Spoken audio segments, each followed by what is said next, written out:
વાળા સરવાળા તથા બાદબાકી 24 અને એમાં 12 નાખી 4 ને 2 6 2 ને 3 શું જવાબ આવ્યો 36।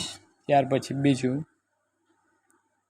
48 વત્તા 24 8 ને 4 12 નો બગડો વધી 1 4 ને 2 6 ને 1 7।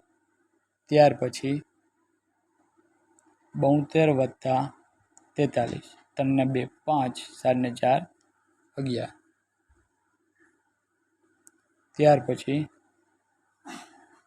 64 વત્તા 28 8 ને 4 12 નો બગડો વધી 1 6 ને 2 8 ને 1 9।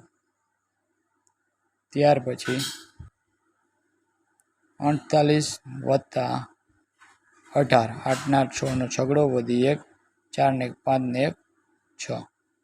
ખ્યાલ આવી ગયો? તો મિત્રો આજે આપણે આ વિડીયોમાં બે રકમવાળા સરવાળા વિશે વાત કરી, આના પછીના વિડીયોમાં આપણે બાદબાકી વિશે વાત કરીશું।